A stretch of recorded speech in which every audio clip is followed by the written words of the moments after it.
All right, everybody, welcome back. We've got Dale Archdekin with me. How many times did I screw that up at the beginning? Archdekin. It only took 3 years to get it down. It only did.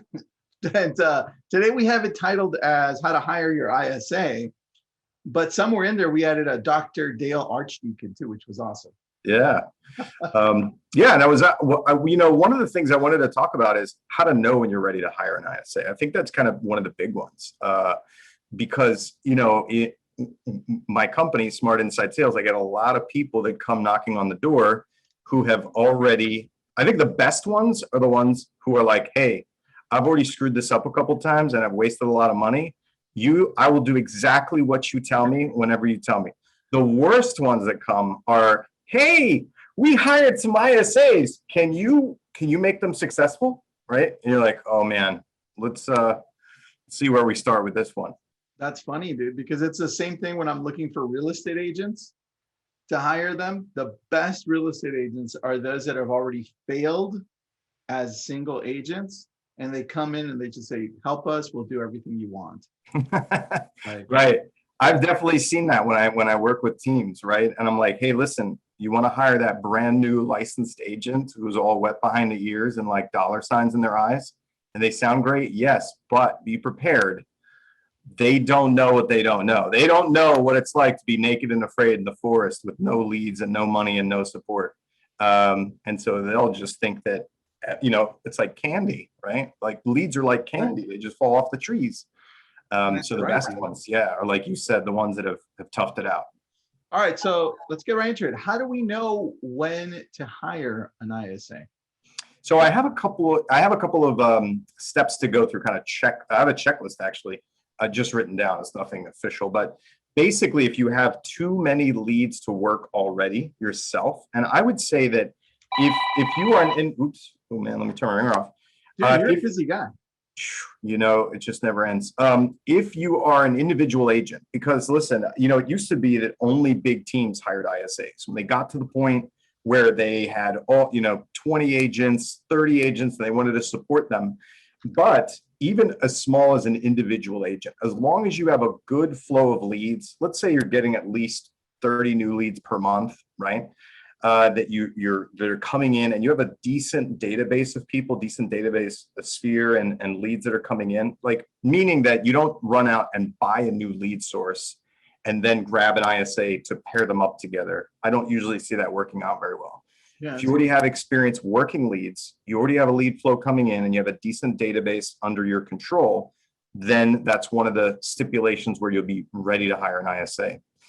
One of the places where I see you shouldn't hire an ISA is if you do not lead generate. You're not a prospector, you don't lead generate, and you just don't have enough business. Sometimes people are like, oh, I heard about this ISA thing. If I hire an ISA, it's going to make more business for me. That's not the way that it goes. Basically, you're like having a baby when you hire on an ISA. And all it's going to do is just give you less time to generate the business that you're already struggling to generate. That's interesting that you say that, because I do find that being the challenge for most people that hire, just in general, right? They hire and then they have to train and then onboard and then just keep them accountable. That's a big challenge, man. It's huge. It's a huge time suck for anyone. How do we do a better job in when we hire them to not necessarily have to do that? Is there an easy way of doing it? I mean, of course, hiring your company to do it like you do it for us, that's cool. But is there any other way, like an automated process, anything? Yeah. So honestly, you're going to have a certain amount of internal time that can be spent invested in this ISA. So we have Conversion University, which provides a group training platform weekly. And as Follow Up Boss members, everybody gets access to the video portion of Conversion University. So that's a point of leverage right there. And then most of your brokerages, even regardless of who you're with, from EXP down to a local brand, right? Or all of them, Compass, especially KW, Berkshire Hathaway, they all have good training that can be leveraged in-house. Find that stuff, put it together, and you put the ISA onto that stuff as soon as you start. If you're everybody here is follow-up boss members, you put them onto the Conversion U videos, right? So you leverage a lot of that stuff, but still be prepared to invest, I would say, a minimum of 3 to 5 hours per week of direct management oversight and training by somebody. And if you're an individual, that's you. If not, then you probably have somebody on your team that can assist in that training, but you can only leverage a certain percentage of it. All right. And are any of the ISAs that you hire typically licensed, or how does it work? Because I know some states require them to be licensed, right, if they're going to go and engage when they talk about real estate. Others don't. How does it work for you typically? What do you recommend? So first, I recommend you check with your broker. If you aren't the broker, check with your broker. And it depends on your state, just like you said. Some states are very, very serious about making sure that only licensed people have any kind of conversation. Like in Texas, they're pretty, in certain areas of Texas, they're very stringent about that stuff, or Washington State. Yeah. So what you want to do is check first with your broker, know your state laws, and then do what you can do.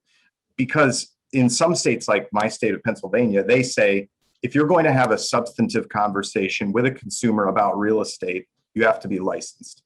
That's pretty vague, right? But as long as your ISA, in my experience, in most areas, as long as the ISA isn't giving financial advice, isn't giving pricing advice or advice on how the market works, and or advising on contracts, people don't usually get in trouble for that kind of stuff.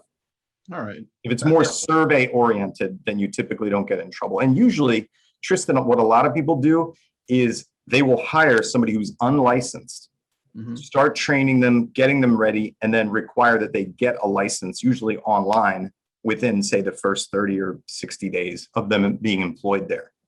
And usually they'll pay for it. And if the ISA gets fired or leaves prior to 1 year with the employer, they'll usually get compensated back for that license.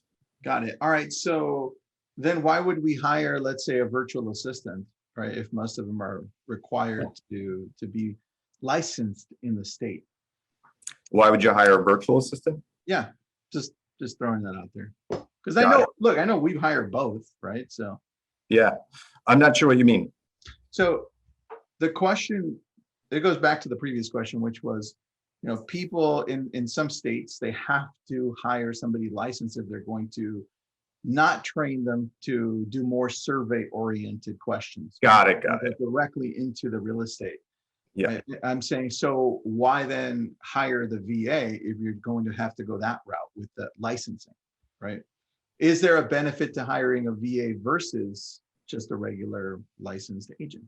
And do you mean a VA to be an ISA or a VA to do admin tasks? VA to hire them to do an ISA. Because I know a lot of companies out there. I mean, dude, look at Robert Slack, because we have him next week. He's got 50, right? 50 VAs in Venezuela and in the Philippines. That's a shit ton. And that's a lot. And he obviously he has somebody who's training them to say certain things, That's what I'm saying. Like, where do we start? Because that's the number one question we get. Like, okay, well, damn, if we go and get somebody in-house, it's going to cost us like $50K, right? If they're good, kind of good. And the other route's going to cost us maybe 10 to 15K a year, right? So, I would say that if you have a decent lead flow, you're not overwhelmed with your leads, that you just need somebody touching on them, loving on them, kind of having some additional conversations that you don't have time to do, you can go with one of our friends like Gustavo at Power ISA. You can go with Conversion Monster. You can go with one of the done for you companies. That is a good road to go down. If you are an individual and you say, you know what, I do have the time to manage and train, and I do want to have better results, and I really want to have a good full-time person that really lives in my own CRM, that's when you want to hire in-house. And when I say in-house, they don't have to be in your office. They can be virtual, but I recommend that you have somebody who is US based and or at least English as a first language. So wherever they work, if you're an individual and you don't have a training team, have somebody dedicated to you, works full time, and is generally English as a first language, if that's the market that you serve, which most of us do. Yeah, true. Very true. Because one of the, I don't know if, I'm not exactly sure of your market, but there are markets like Miami and certain other areas where there's a very, very diverse population of non-native English speakers. Yeah, like Spanish speakers, there's a ton out here in part of LA. Like you could just Yeah, literally dial every other person when they speak Spanish. So yeah. And so in those kind of markets, non-native English speaker ISAs and VAs typically do better than they do in markets where it's predominantly English as a first language. all right. So where do we go and find an ISA? Where do you suggest that we start? We've always had our best luck just on Indeed, running ads in Indeed. Oh, okay. Yeah, just running ads. And usually what we'll do is we'll either have them call in and leave a voice recording where basically it's part of their application process to say who they are, what skills they have, and why they think they'd be a great fit, or have them shoot a video themselves and upload that into a Dropbox folder. That's better. I'll be like, Luke, introduce yourself. Tell me a little bit about you on a video and send it to me. Because that's how I do all my hiring now is video. It's like, if you can't follow the directions, I'm not going to hire you. And then I like to check out the video. Are you articulate? What are you like? Did you put it together? Does this make sense? Do you look like somebody I want to interview? That's exactly what I do. And look, when I'm hiring either for living locally to me, working locally to me, or VA outsourced to a different country, I do the exact same thing. I expect the exact same from both. And you'd be surprised, the video really makes that difference, man. It does. And usually what you find is only the people that are really interested in the job post, it's either the crazy ones or the ones really interested. Those are the two different people that actually shoot the video and send it to you. Yeah, that's so true. I like that, dude. Yeah, that's something everyone here listening in has to implement. All right, let's talk about price. I mean, we've already been through possibilities, right? Hiring somebody with license without going to Indeed, right? Making sure that, I think the thing we skipped is making sure you have a detailed outline of what is expected at job duties, tasks, right? Yes. That gets lost. So absolutely. And we also do a 30, 60, 90. So what you want to have is what do they have to achieve in the first 30 days? What do they have to achieve by the second 30 days or within 60 days? What do they have to achieve in the third 30 days or the first 90? Basically what you're doing, it's a really hard job to do. It's hard to find somebody who can keep pace, make all these contacts, be positive, build rapport, convert leads, have conversations, close for a good appointment, understand what a good appointment is, and deal with rejection constantly. It's just a really hard job to do. It's a hard job to fill. And, to find somebody who can do that and still only earn, if they're virtual, I don't know, 12K a month, or I'm sorry, 12K a year, or if they're local and in your market, $50,000 to $80,000 a year. Yeah. To find somebody who can do that kind of work and only earn that is really hard to fill. But you know what, dude, a good balance is, because we've been running this for a long time, is finding somebody that's local, right? That you bring on, you train, I send them to you, you train them how to talk, right? Do all the stuff that you do. And they become like the head lead coordinator, ISA coordinator, lead ISA, whatever you want to call them, right? They're the ones who understand this, can run it. And then you want to hire in the other people around this person. And that's where I go. That's where I outsource. Because now I got my main guy, which I can pay anywhere between 50 to 100K with bonus, right? Depending on the area. Now I can build a team around this person with 4, 5, 6 and keep on growing it, because I know that this person is going to be in charge of letting them know, hey, you know what, this is how you can talk to them within the guidelines of your state, right? Yeah. We're in California. So we can be like, hey, this is what you can say. This is what you can't say. Anytime you can't, just send them over to me because I'm licensed, right?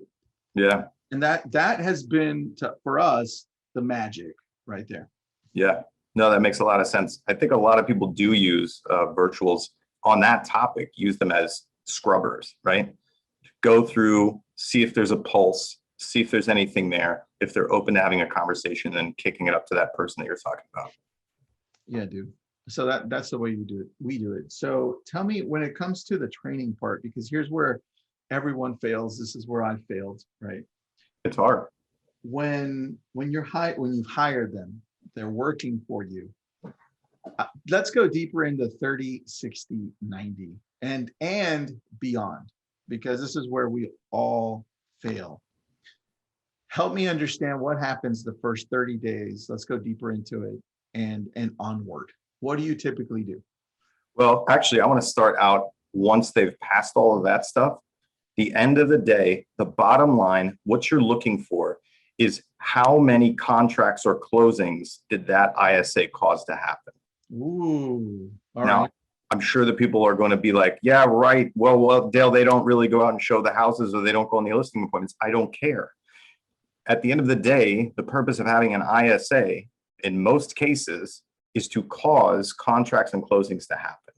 So as long as you are directly attributing how many contracts and or closings were generated as a result of the ISA, then you can see what's the efficacy of my ISA. Are they able to create this business to happen?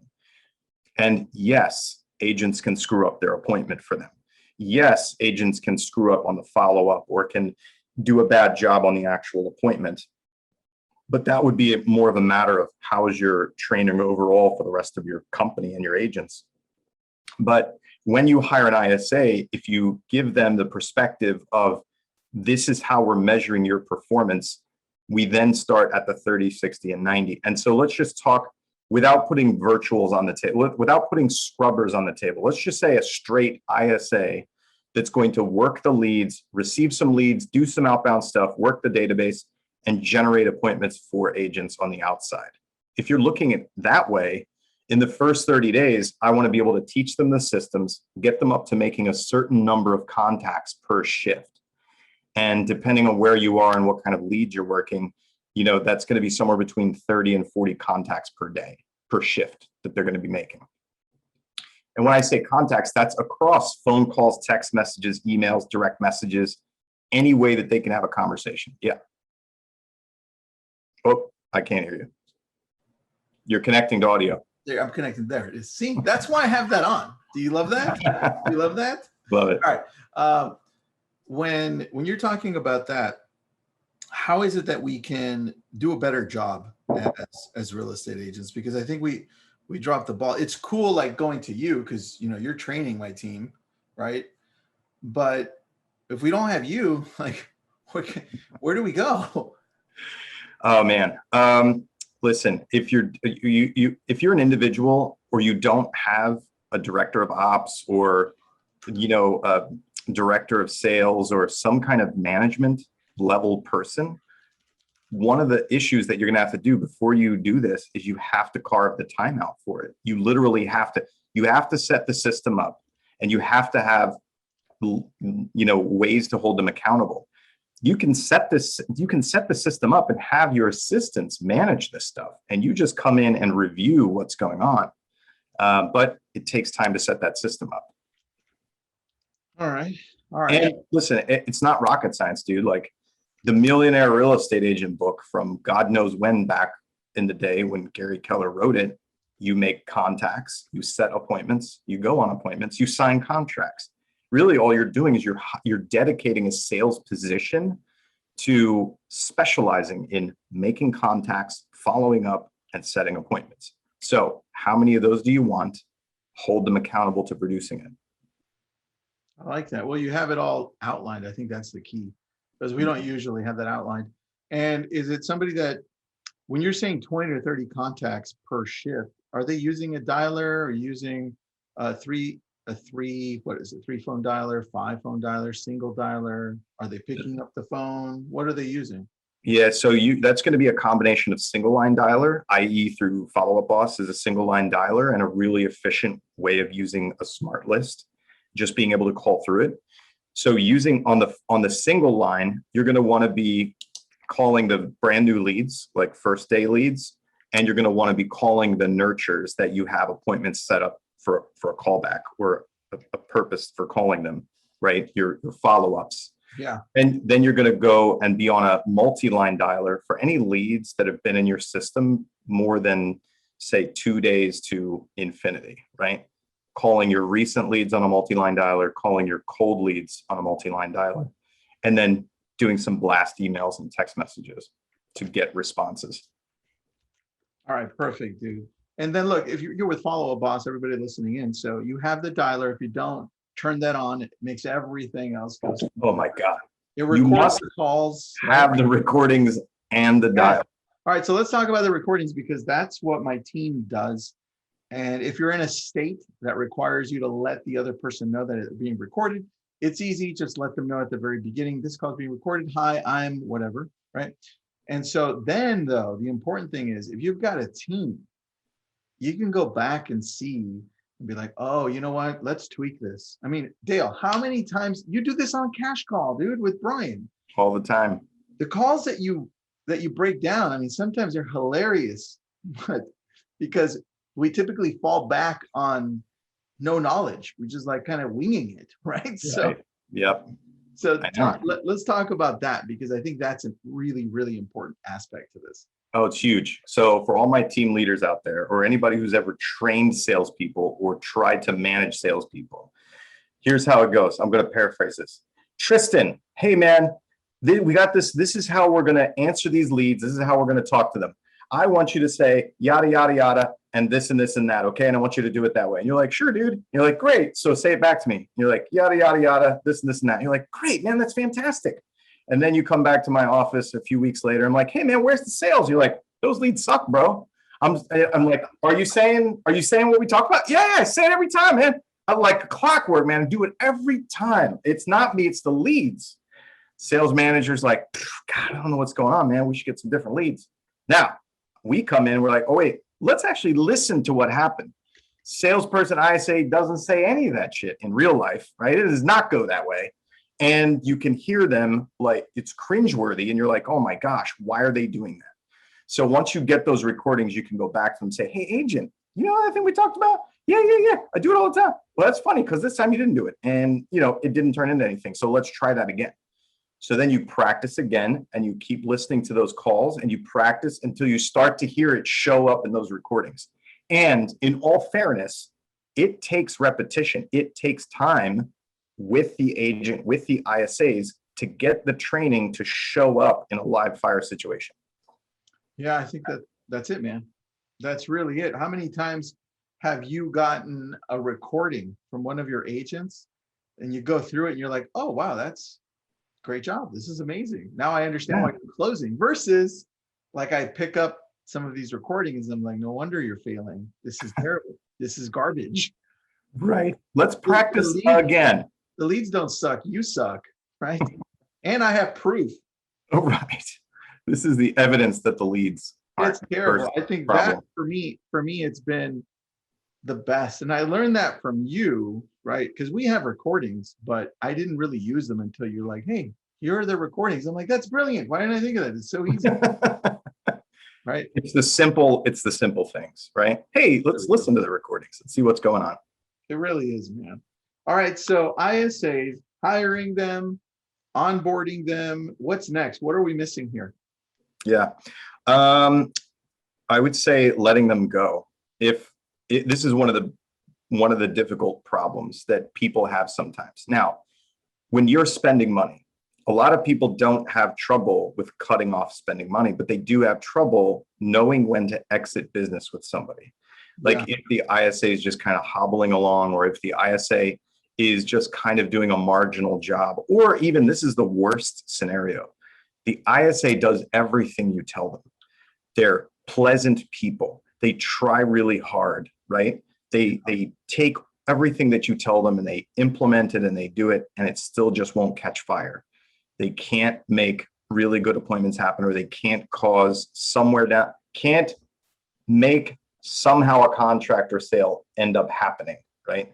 Okay. Which it does happen sometimes. And so knowing if you have a clear 30, 60, 90 for somebody, and you have a clear monthly production goal that the ISA has to hit, i.e., be part of X number of contracts or X number of closings, and they're just not getting there. How long do you give that? I would say that if you look over the 30, 60, 90, and they have not gotten to the point where they can set a couple quality appointments per month within that 90 days, then you're probably going to need to let them go. If they're setting some appointments and you're 6 months in with them, they get a few appointments per month. They sometimes manage to eke out a contract or two per month. That is something where they just might not be a good fit. So set a good standard for monthly. Let's say you're 6 months in. In the next 3 months, I generally look at things by quarter. Say, okay, great. In the next quarter, you're expected to generate 2 contracts a month or 3 contracts a month. Okay.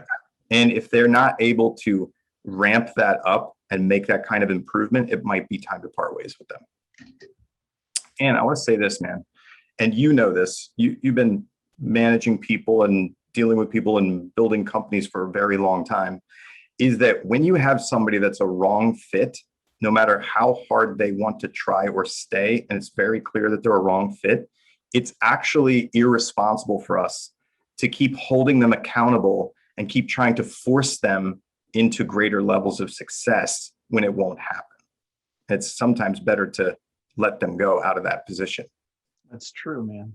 That's such a good point. And it's hard for some of us to fire people because, we don't usually do it at that level. So great. And listen, it's not, you fire somebody who is terrible at their job and sucks as a person, right? You have to stop doing business with, or you have to change direction with good people who are trying, but it isn't the right fit for them.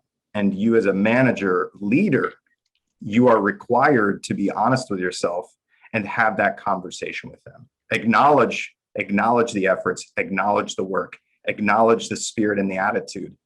But at the end of the day, you just have to say, listen, you aren't finding the level of success I know that you want in this position. And I don't think that you are going to find it here.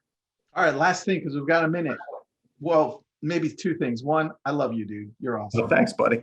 Number 2 is where would we start? We go to Indeed, we put up an ad. Who are we hiring for? Is it really just an ISA, or is it maybe a director of lead coordinating? What are we hiring for first? Is it that ISA? If you have the management time and the experience and willingness to devote to it, you can hire yourself an ISA that you're going to manage and train. If you don't, you're very busy and you need a higher level professional, then yes, go for a director of lead generation or something like that.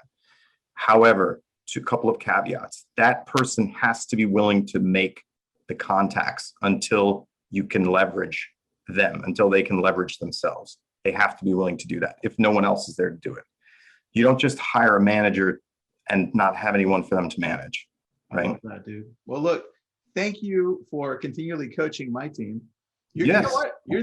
You're the actual only coach our team has. Wow. I coach them all. I am honored. You're the only one, dude, and it's been like that for what, 2 years now. So thank you for that. You do an amazing job. My team loves it, and they keep on learning from it. So I appreciate that, man. Thank you. And look, if anybody wants to check out what Dale does, go to his website. Dale, what's your website? I'll throw it into the chat. smartinsidesales.com. smartinsidesales.com. And everybody here's part of Follow Up Boss. So tell them what they get through it. What is that? Yeah. So with Follow Up Boss, you get access to our 9-module video training course called Conversion University. So right now it's hosted on Kajabi. I know that internally the Follow Boss team is migrating the training and data over onto a new platform that will actually be easily accessible inside Follow Up Boss. So you don't have to have separate passwords and logins and all that kind of stuff. So that's the best. Yeah, email me, dale@smartinsidesales.com if you want to get access to the video portion of Conversion U. And as a Follow Up Boss member, you get a discount if you want to do live training with us. Dude, I love it. Let's have you on again. What's a good topic that we can talk about that you're an expert on besides ISAs? Yes. How about advanced scripting techniques? Ooh, can we get some live calls going and make fun of people? I'm joking with you. We sure can if you'd like. Just don't make fun of me. I have like my feelings get hurt easily. Never, never. Thanks, man. Appreciate it. Appreciate your Good seeing time. you. Thanks, man. Bye, everybody. Thank you.